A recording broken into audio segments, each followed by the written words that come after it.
When we breathe, air enters through the nose and/or the mouth, where it is warmed and moistened. It's then moved to the pharynx, or throat. From the pharynx, air passes into the trachea, which carries it down the chest to the lungs. The trachea branches into two bronchi, one entering the left lung and one entering the right lung. In the lungs, the bronchi continue dividing and branching into smaller and smaller branches. These smaller branches are called bronchioles. At the end of the bronchioles are tiny elastic sacs called alveoli. There are many alveoli in the lungs, so together they make up a large surface area. This is important because the alveoli are where gas exchange with the capillaries is actually happening. While the alveoli are small, together they make up a large surface area for this gas exchange to occur. The human lung has about 300 million alveoli. Together, their surface area is about equal to that of a movie theater screen. Again, this is where gases are being exchanged with the circulatory system. So the alveoli are surrounded by capillaries. As oxygen enters the lungs and flows into the alveoli, it diffuses into the blood in the capillaries, and carbon dioxide diffuses out of the blood into the alveoli. The gases are diffusing through the moisture in your lungs, so this is why the lungs need to be a moist surface. Now pause and answer these questions.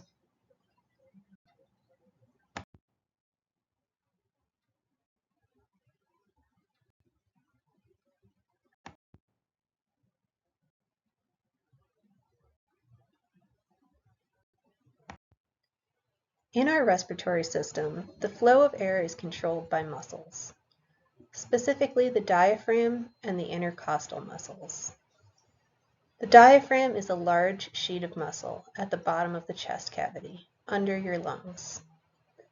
The intercostal muscles are between the ribs. They expand and contract the rib cage. So when the rib cage expands, more space is created for air to flow into the lungs. During inhalation, the diaphragm contracts and moves down. This creates more space for the lungs to expand and fill with air. At the same time, the intercostal muscles contract, pulling the rib cage open.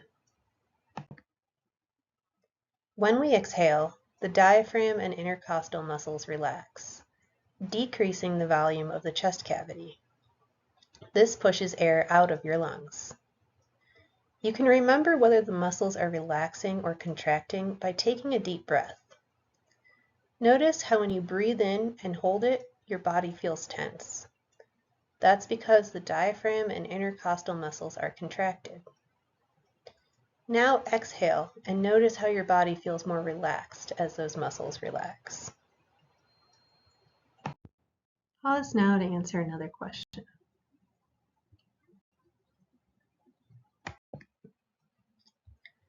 Some vertebrates have special adaptations to their respiratory systems. Birds are one example. Many birds take long migratory flights, but the Arctic tern is known for having the longest migration, traveling from the Antarctic pole to the Arctic pole and back every year. That's a journey of about 50,000 miles. So, as you can imagine, it takes a lot of oxygen to power their cells on these long trips. During these long flights, birds need to maintain oxygen levels in their blood. Again, this is because oxygen is needed for cellular respiration. So to produce enough energy to maintain flight, they need very efficient respiratory systems. When we breathe, we are only getting fresh oxygen on the inhale. During the exhale, no new oxygen is entering our bloodstream. But birds have some special adaptations that allow them to do things a little differently. Most birds have circular airflow, which allows them to move oxygenated air into the lungs on both the inhale and exhale. So let's look at how this works. When a bird inhales, oxygen travels down the trachea. Some of that oxygen goes directly into the lungs, but some is directed into reservoirs called air sacs.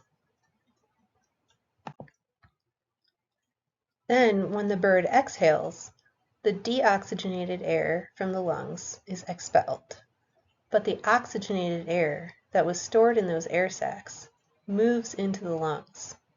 So even as they are exhaling, they are getting fresh oxygen.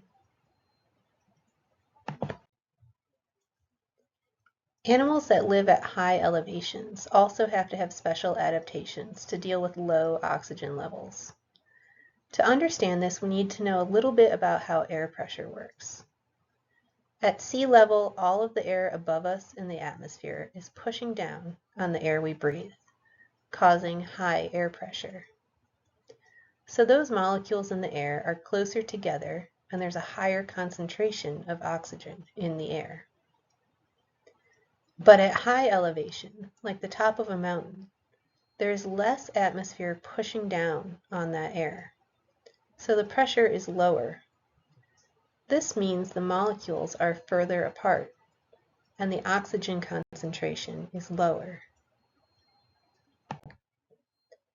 So animals that live at high elevation need to be adapted to low oxygen levels in the air. Llamas do this by having a different form of hemoglobin in their blood. Remember, hemoglobin is the molecule that carries oxygen in our blood. Our hemoglobin doesn't hold on to oxygen very well in low air pressure environments.